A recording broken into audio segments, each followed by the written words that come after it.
if I'm just indifferent, is that going to help? If I just stop caring, is that going to help? That's what Cynthia and I are going to talk about today. You want a consistent sense of joy and groundedness and, let's say, control within your own life. That's what I want. That's what every man that we work with wants, no matter how much uh, the shit is up in the air. I don't know if I can say that on YouTube in the first 30 seconds. No matter how much shit is up in the air, you want to have a sense of joy and creativity and integrity in your life. And how can being indifferent help with that? Cynthia and I are going to chat about that right now. So, Linus and Lucy, what is it about, let's say, a man? I know Linus is a boy in the cartoon, but what is it about a man that's focused on his passion, his purpose, that's attractive to women? And how can we use this for our own selves, not in a manipulative way, but in a healthy way, in a healing way, right? You can use a knife to kill. You can stab someone in the eye with a butter knife, or a doctor can use a scalpel to heal you and save a life, or someone in a protective role might use a knife to save their family's life or your life. So a knife can be used either way, and this idea of indifference can be used either way as well. Cynthia and I talk about the three levels of intimacy. Level one is instinctual, more unconscious, more of primal. Level two is verbal. What do we say? And level three is about soul, growing into one another, growing deeper through relationship or through these ways of being as a man. So, how can we be indifferent? And what does that mean? And how do we flip the script? So, right off, Cynthia, with this idea of Linus and Lucy, and we're going to get into research today and talk with you guys.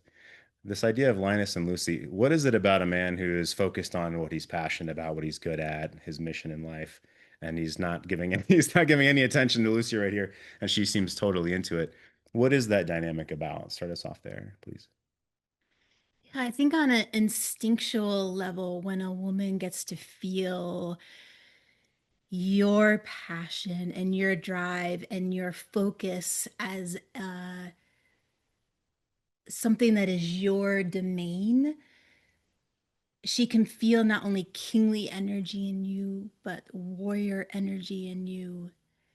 And it's not looking to her to get feedback. It's not lessening itself whether or not she likes it or not. And so there's something really powerful and grounded she can feel in you in that place, in that stance, and that kind of presence. So we want to get into specifics with you guys today that are here live, certainly. So think about an example from your life or what you're hearing already, and let's jump forward to what does Google and Psychology Today have to say about indifference? Maintaining compassion and empathy. Indifference to personal suffering can help maintain the ability to empathize with others' pain and redirect energy towards lending support so you don't get overwhelmed by yourself, so you can be valuable in the moment to others, right? It allows us to be compassionate without becoming overwhelmed by others' emotions. So that's a reason why maybe this is important. Focus and efficiency. Being indifferent to minor distractions allows for greater focus on important tasks and relationships. In a world with limited resources and conflicting values, indifference can be a necessary tool for prioritizing, making rational decisions. Confidence and emotional independence. When someone exhibits indifference, it can be perceived as a sign that they are confident in their own worth and not overly reliant on others for validation. This can be attractive as it suggests a sense of emotional independence and self sufficiency, which is a big piece of what Cynthia was saying in a different way. Lack of neediness. Indifference can also be interpreted as a lack of neediness or desperation, which can be attractive because it implies that you're not easily swayed or controlled by others. So this piece, not easily swayed or controlled by others. Well, Cynthia, aren't I supposed to be swayed by my woman's emotions? Aren't I supposed to care?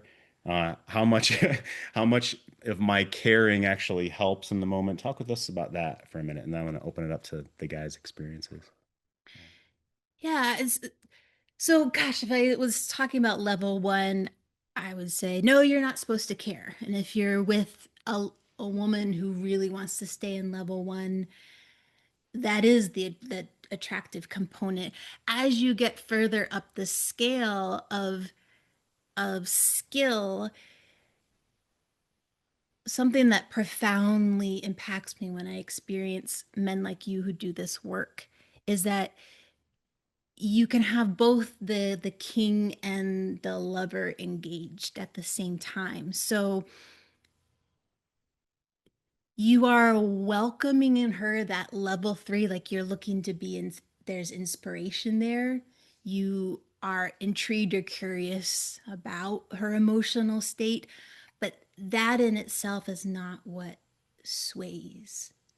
And when a woman feels in you that you are aware and perceptive, but not swayed by her storms, she number one feels more safe in the world because she trusts your interpretation of what's going on in the world.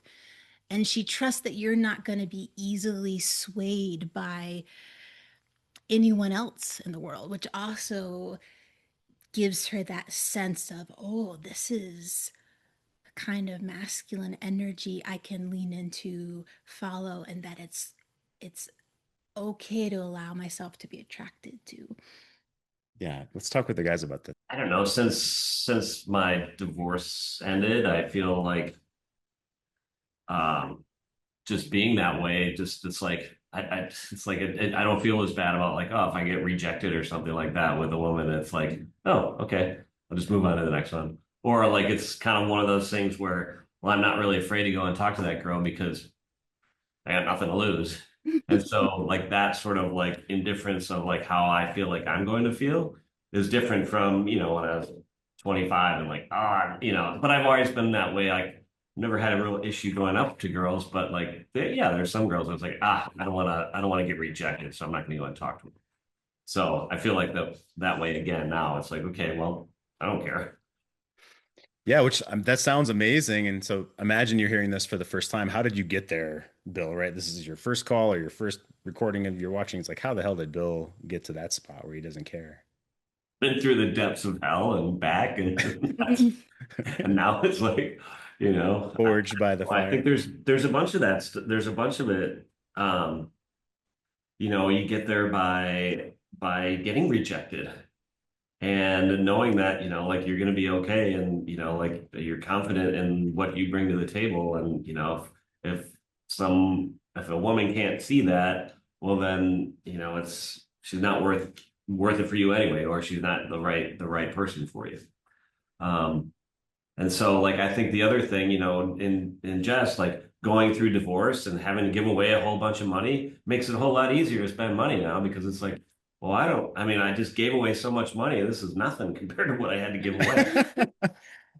And that comes up a lot because it's like, I've got a friend, I mean, like, it's like, dude, you're like the richest, cheap guy I ever know. And it's kind of like, just it doesn't matter. Like it's not going to matter, and it doesn't matter in the end, And so it's that kind of stuff. It's kind of like, okay, well, if you're not into me, then sorry.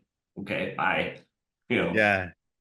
Yeah, I laugh so hard at the money stuff because through pain, we learn, well, what's really valuable to us. And yeah, yeah, money is a tool, right? And it's fun to make money and have flashy stuff, but really when the shit hits the fan, that's not what life is about. So it's and I appreciate that you and every man here can laugh at these kind of things, even though that may have been one of the biggest fears. Did you have that huge fear before, Bill, compared to now? 100%. Yeah, 100%. Yeah, I was like, gosh, how am I gonna eat? Like maybe it wasn't that much, but it was like, gosh, all this stuff that I worked for so long. Like the courts and my ex are going to take it away from me, and that it didn't turn out to be that way. But yeah, I mean, I had to give away a lot of money, and through that, it's kind of like, okay, well, I can just make more. I mean, there's no like, there's value attached to it, but not the kind of like emotional value attached to it. It was much harder to go through like the emotional loss of like, that ball of family and like the what that represents. That was a much bigger loss than, a bunch of money. So what about guys that are facing that fear? Those are the two biggest fears. Loss of family and connection with kiddos and then money. Those are usually the two biggest fears. Because every man learns it's not that difficult to start cultivating women and be attractive to women through this work, being this kind of man that we talk about. It's not hard to attract new women, but family, money, how did you move through the family piece of that? Or where's that for you right now? That's still hard. I mean, it's still hard. Like even though like it's not. it's not about my ex-wife anymore. It's just about like on vacation, for instance. I'm on vacation with my kids. We do something really cool. And I'm like, gosh, it's a real bummer that your mom isn't here to, that's to see the enjoyment that you're having. Like my kids were just giddy at this thing that we did. They were just, I mean, like they're still little kids, but they were just like, where they're shaking their hands. They can't even stand themselves because it's so fun. And I was like, gosh, I really wish like your mom would have been able to see that reaction from you because she's the only other person on the planet that would appreciate it as much as I did.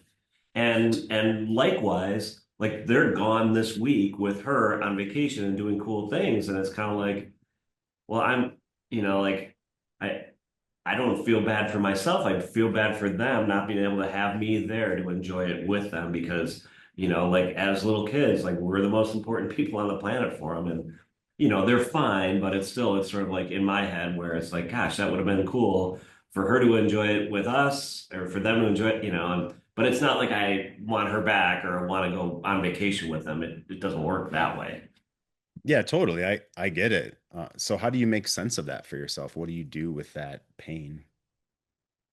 I'm trying to work that out, Jeff. I'm trying to figure out like the last couple days I've been just in like a funk, like a funky mood. And I've been divorced for, almost a year now. But like she stopped touching me 2 years ago and more than 2 years ago. And so it's just sort of like you just have to work through it. And some days are easier than others. But it's not like it stopped, because there's still like, as I would guess it might be different if kids are older, but I've heard it's not. But like my kids are still developing, like, hey, that's the first time they see something, it's the first time they do something.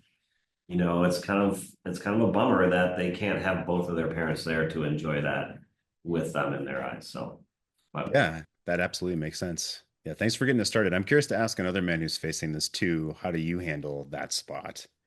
How do you handle the spot when you're not, or maybe you work and you travel and you can't see your kids all the time? How do you handle that when you're away from your kiddos? Who can relate to what Bill's saying? It is different if your kids are older. So I posted in the chat, I like Bill's comment about going to the depths of hell, because that's literally where I was most of last year and particularly towards the end. I mean, meeting with a mediator, kind of seeing the reality. I mean, I spent so much time. How am I going to live? Which apartment am I going to? Because it's practically going to come to me. Thinking about paying, God knows how much money just to look at the issue of dividing up assets, retirement funds, and at the end of all of that whirlwind with my tank. I mean, so Bill's comment about the emotional part being hell, that was the hardest part because the tank just emptied. I still remember that day, probably in January actually, where the tank was just empty and I didn't give a shit anymore. I didn't care about the money because I've never lived a expensive lifestyle or anything. But your question was about the kids. So I remember that part when I went back to do an infectious diseases fellowship in Texas, and I was away from the kids. I didn't have to sleep in the hospital at that time, but I was occupied enough that I missed this critical period for 2 years of the 3 to 5 age range where my wife was taking care of them and had some great memories. Now I got to catch up, but of course now they're older, so the prospect of divorce when they're older is certainly easier to manage. And maybe I was so busy. Maybe that's part of it. I was just so busy knowing that I was in that role of providing for my family. I certainly wasn't sleeping away from them. I was home every day.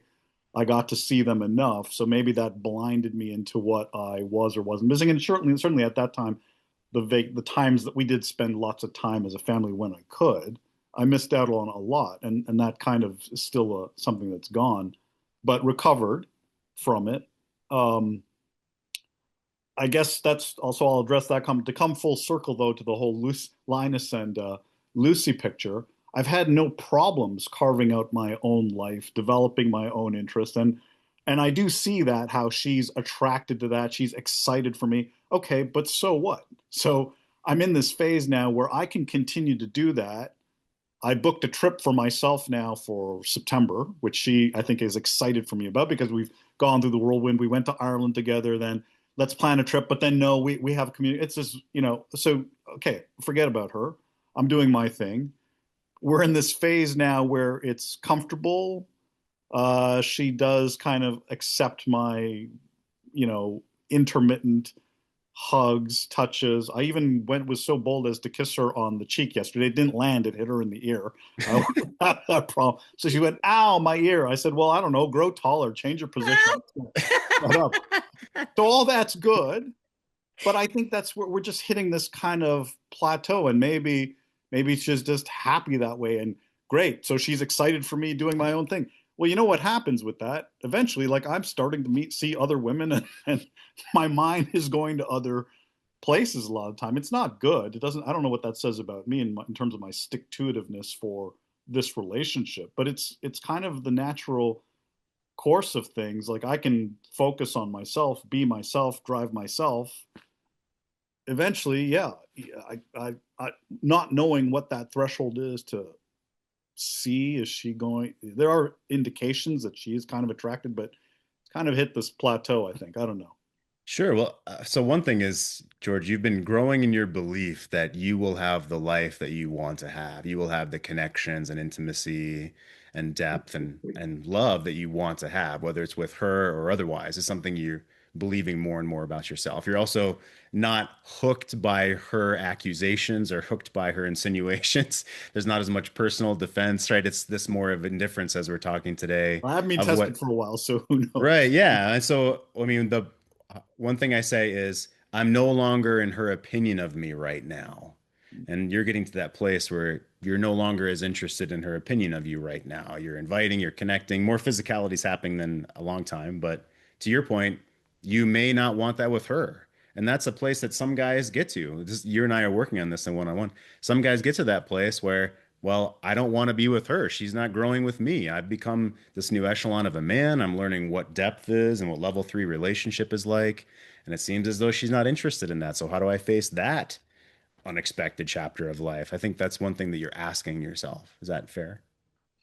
Yeah, I mean, I don't want to, because I really do. I still do, when I can clear my head out of maybe the subconscious resentments about the last couple of years, and other things. If I can clear my head of that, and when we do have a connection, then I kind of, my mind goes back to the way it was. There are those times when I just like, yeah, she's, if I can cut through the crap and get to that core, I want nothing more than for us to be together. But I'm at that point facing sometimes reality. Like if it's just not where she is, then that's that divide, that branch point of decision. Like which is it? Which way? What am I going to focus on? Am I going to be flogging a dead horse by trying to keep hoping, and it's just not going to happen? Not through any fault of her own, but it's just the way it is. I don't know how to discern that. Yeah, these are great questions. And again, something that you and I are working on one, and every man's in a different spot. I don't think she's a dead horse just yet, which is a different, different thing. You roll your eyes. It's funny. But let's pause there. I appreciate it, George. Certainly. Amin, you unmuted yourself. Looked like you wanted to come in. You want to come in, Amin? Oh, yeah. When you asked about how you deal with kind of like so dividing time with children and kind of like how you get that, indifference, if you would, of that, any pain that comes with that. Um, yeah, I think, for me, I'm kind of like 3 years into this now, and having, just having perspective of gratitude, like I know with doing the work and knowing so many stories, like I'm like, well, I at least get to see them 50% of the time. At least I get to see them, every 2 days. And, it's that that little pain sometimes is always, can be in the background, but at some point for me, it kind of shifted over to like, all right, this is not bad. This is not bad at all. Did I want more? Do I always want more? Yes, but I'm happy with what I have. So like if I can kind of like sum it up, it's just be like, it could always be worse. Hmm. So I don't know, that's worked for me. Yeah, well, that's sort of spiritual work of gratitude of what you have and the walking through hell, whether it's because you were forced or because you bring that into your personal practice, your journaling or your meditation. It's something I teach guys is the walking through hell practice. Yeah, I mean, well, you know that well. Well, if I can change gears a little bit with you, I mean, I haven't asked. for Yeah. quite a while. How's your relationship going right now? How's this sense of the topic of today of indifference of what she thinks of you right now? How's that going Uh, in your life at the moment? yeah, so this one appealed to me a little bit. So yeah, I have actually a recent example, and this is going to answer your question too. So I'm actually getting ready to get engaged any day now. I have the ring and all of that. It's just about finding, finding the opportunity, and it's like coincides with with her moving in with me. So we were painting last weekend. We were repainting a, bedroom, all that stuff. And throughout the day, she was she knew exactly what she wanted, and a lot of what she wanted, I'm like, really kind of, I could be this way, I could be that way. But I was, like I'm like giving in, giving in. And it was the last thing. We're like 10 hours into painting. It's 2 o'clock in the morning. I'm like, okay, I don't think we need to do another coat here. I'm gonna go downstairs for a minute, but here, check. There's only 2 spots. I think we're really good. We don't have to do another coat. So I go back upstairs, and she started painting, repainting all on her own. I got really mad because I felt that she did that intentionally, and she was like, ah. So I went back out downstairs, collected myself for a little bit, and then I waited until she was done, and I said, "Hey, babe, can I talk to you for a minute?" And kind of explain what that felt like to me and what I thought was going on. As it turned out, it was a bit of a miscommunication. At least that's her story. But the biggest part of it for me was explaining, communicating what I thought was like, hey, like, does my opinion matter here? Or are you just doing what? Because that to me, that would be kind of concerning if that was the case.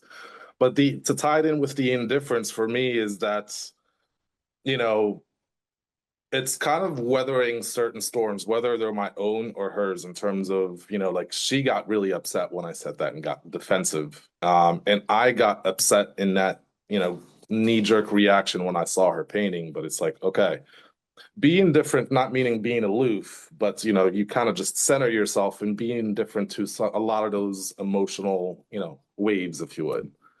So, Yeah, that's well put. And I'm curious, when you asked her about the painting, were you in curiosity? Did you ask her what it was about or what her part of it was? yes.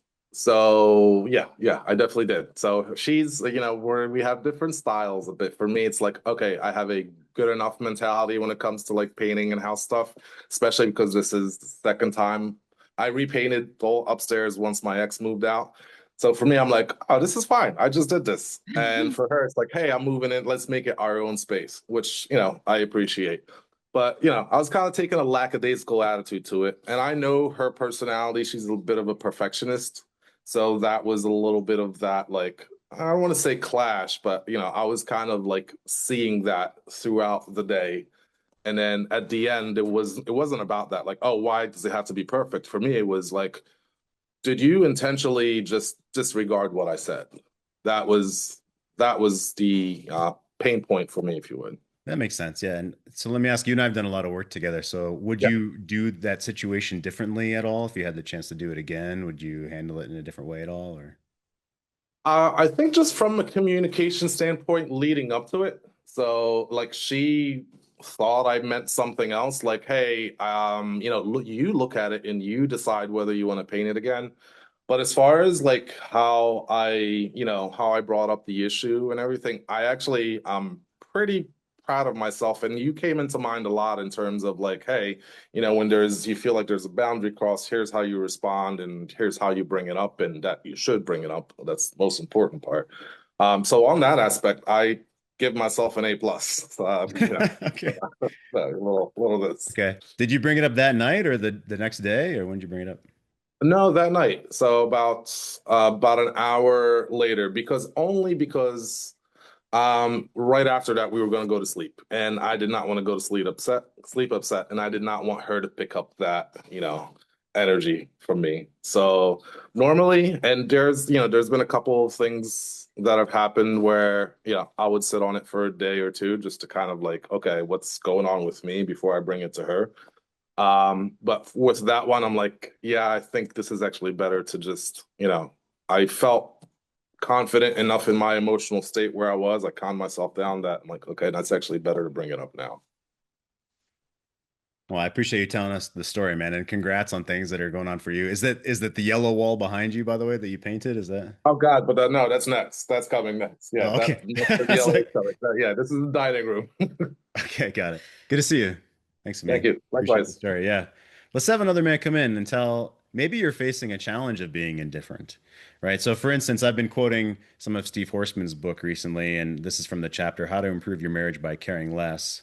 Some straightforward advice for husbands who care too much about things they can't control.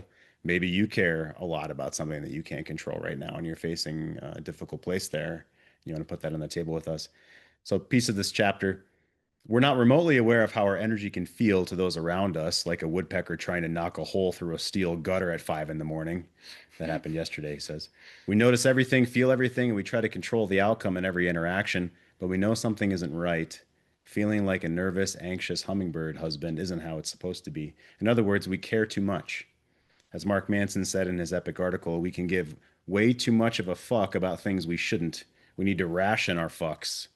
We must protect our fucks and use them much more wisely. If you can relate to this, I'm suggesting it's time to care much more about your own mojo and much less about your marriage. First things first, this is the key to your future happiness in every respect, caring about your mojo first.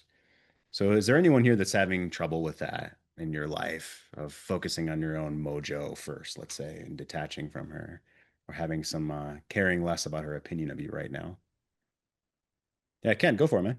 Hey Jeff, how's it going? Good to see you. Good. Good.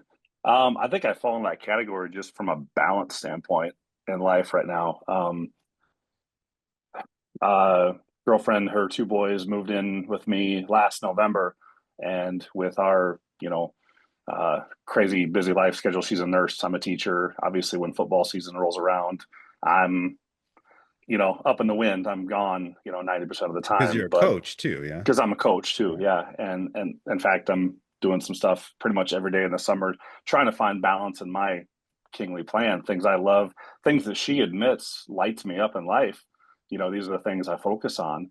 But then there's still those moments of, oh, you're going to be gone again, kind of moments. It's like, trying to prioritize the relationship at times too, and seeing my past faults from previous relationships, and um, making her a priority at times and making the relationship priority, but also trying to be a dad first.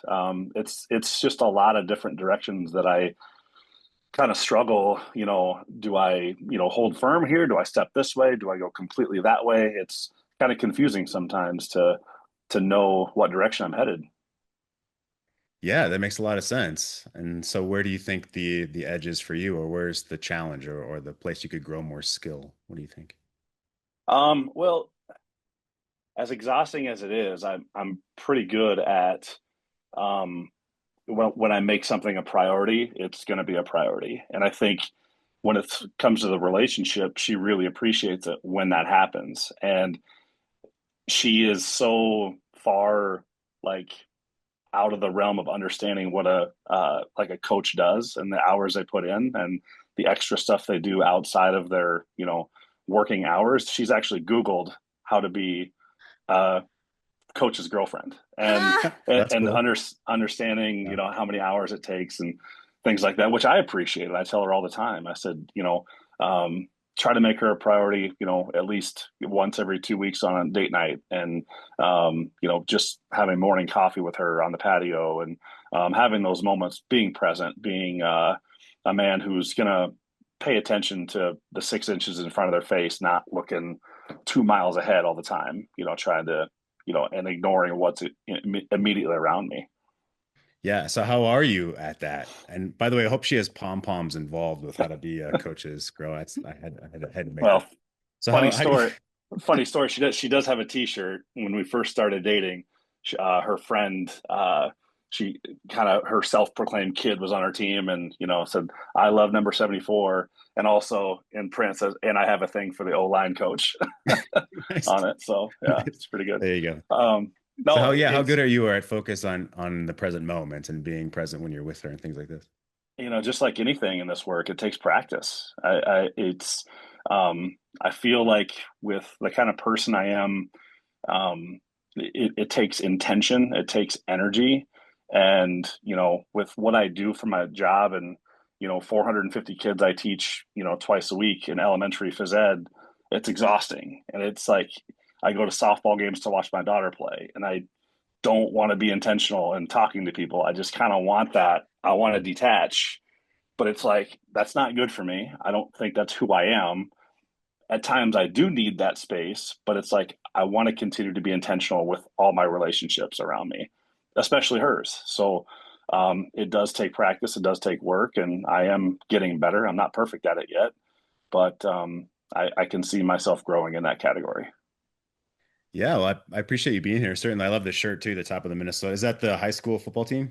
This is Bemidji State, way up north. Oh, gotcha. Nice. Yeah. I'm from Minnesota, so I appreciate it, Ken. Uh, so do you have a particular question for us? Do you want to just bounce that here or something you want to ask me or Cynthia? Well, I guess one thing that's kind of crossed my mind a lot the last, I don't know, call it year plus, kind of before they moved in, is what should change or what can change in my demeanor and how I lead this relationship. Because obviously, when we dated, like she could lead into me. All of our time was very intentional because we kind of worked our time together around when we had kids. We actually spent a lot more time together when we lived separate. Hmm. And now that we live together, it's like our jobs seem to be more of a priority. We come home and we're, exhausted. We don't make each other as much of a priority. Like, what can I do to lead when obviously kids are home? She's got her nursing thing, I've got my teaching thing. Like, I feel like that dynamic has changed since we moved in a bit, which was one of the biggest fears I had, was me kind of falling into some old habits from my previous marriage. Yeah, okay, let's talk about that for a minute, certainly. And if we need to follow up, after the call, we can do that too. Uh, Intentionality kind of goes out the window. We go on autopilot mode. And especially if we've lived with someone before and we find ourselves slipping back into old habits, it can be really, disconcerting. We can be afraid we're falling into old shitty habits. So the first thing that I would say is intentionality with your time together. Hey, I want to have intimate time with you at XYZ on Saturday. And that doesn't mean you need to fuck, but it's you're going to be alone. You're going to have that idea of being together as man and woman and adults with no kids, for instance. So building the castle walls, as another man has said, building the castle walls out so you have space in the middle and so she has space to pour herself into. That's the biggest thing to start off with is, and if you need alone time, tell her you need alone time and take alone time, and that's cool. Don't try to mash everything together at once. And it's a big mistake to try to check multiple boxes at the same time in this kind of way. So, well, I'll do this with my woman and with the kids and get some work done on the side. It's like that's not going to go good, just like you wouldn't do that in dating. So that's the initial wave. Where's the rubber meet the road for you there? Where's the challenge of maybe that piece? Yeah, I think you hit it on the head with trying to have 15 balls in the air at one time. Like, I feel like the intentionality is completely gone at times. I do ask for space, my own time. I have made that a priority. I do make her a priority. I actually have asked, since we never get it, like I would love to, watch a movie just us in a quiet house and, spend that time together. I have asked for those things and it's been great. And uh, yeah, it's tough because sometimes I know it's my own shit. It's stuff that I got to work through, but it's times where it's like I sometimes don't feel like I'm enough for her, and I think that kind of projects in our relationship at times too. Me, falling back into old habits like checking in. Hey, is everything all right? Like, what can I do to help? Things like that. Just thinking that support versus just shutting up and listening to what she needs. Sure, man. If I can be straight, like I haven't heard this side of you for quite a while. This, like, am I enough for her? This is a new thing. It seems like you want help with, and we're almost out of time for this call, so I'd love for you to email me and we can talk definitely more either email or on a call. But it seems like there's some other stuff going on, certainly that we should talk about. Sure. Yeah. So I appreciate you bringing this up here. Obviously, I know you fairly well, right? And it looked like it was hard for you to say that, and I appreciate that. And I definitely want to address that. The sense of am I enough? Knowing you, just to put this on the table, there's probably reverberations of your past relationship that are panging through you that may have nothing to do with her that I think you're saying, yeah, something within you. And we all have this stuff, guys, whether it's childhood stuff or past relationship or career where we, something happened with a boss or a peer or man, we all have our own shit and that gets kind of trapped in us and it comes out later on and surprising. And I think that's a piece of what you're saying. So it probably doesn't have much to do at all with your relationship with her. It's probably something from the past. And so let's flush that out a little bit. Okay. Yeah, sounds All good. right, cool. Yeah, I'm glad you brought it up. I'm going to ask Cynthia about the question that was put in the chat right now. We might run a couple minutes over. We have only a couple minutes left today. So answering Cynthia's question here, we'll run over just for a couple minutes. But I want to say, right, subscribe if you like what you're hearing, or hit thumbs up if you're watching this on YouTube. And our website, we have free stuff. We have a paid training program too of what to do next to turn your marriage around. And you can also talk with me or Cynthia one-on-one as well. So check out our website, greatmenmovemountains.com. We'd love to talk with you. If you have a question or you want to work with us more, post in the comments below. We also have a link up in our video details for an at-home study. It's a digital online course. This is about giving you those next steps, the next steps that are going to turn your marriage around fast. All right. So the question in the chat here, indifference to me feels like complacency. So is indifference or indifference feels like complacency in the relationship and another man. So this is a good point. I was about to add that as we think about our own mojo, how does that activity or focus reconcile with the meaning and goal of what we normally think constitutes a relationship? So what's the difference in energy when a man just is complacent? Just a bit of what I was insinuating with Kent and for all of us to consider is the autopilot we get on. So complacency of, we're fine, or, intimacy will work itself out. I got to focus on all these other things. So I become complacent about creating space and kingly leadership of intimacy and invitation and polarity. I can just become complacent versus indifference, the healthy way of indifference we're talking about today. How does that feel different to a woman or to you, between indifference and complacency? So let's say the masculine in you is in the doing mode and is very honestly, very much like the instinctual drive, like just trying to find a little bit of freedom, a little bit of peace, and trying to find the nothingness amongst the chaos.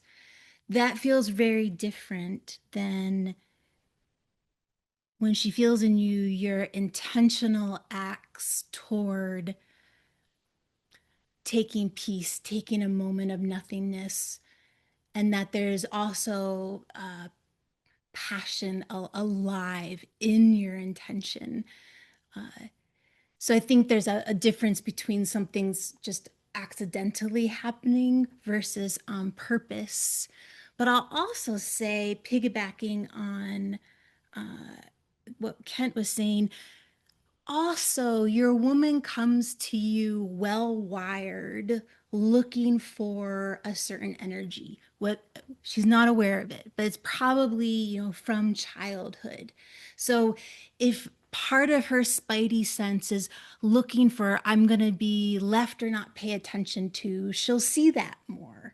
If part of her spidey sense is, well, I saw my dad and his complacency, so she's looking for that. And so everything in relationship, there's a gravitational pull. And I think what's so amazing about men like you is that there's a rising above whatever gravitational pull she's also seeking toward what is most authentic and kingly in you. And to me, that's the epitome of sacred masculinity, and the way that you can be completely alive, even in complete stillness, and completely connected, even in nothingness. So what's that like? Say more about the connected, even in stillness, alive, even in the settledness of the moment. What does that mean to you? At least as a woman, what that feels to me is that there's warmth in you. I can feel even when you're in the act of doing something, or even when you're in the act of taking a alone time. There's a And it's so different than the way women cultivate love or warmth. It's so broad, and it's so from the core of your being, is so embodied. And it always feels to me that it's on purpose and intentional. Being that kind of man is on purpose and intentional. Yeah. Yeah. Awesome. That's really well put. Appreciate you guys being here.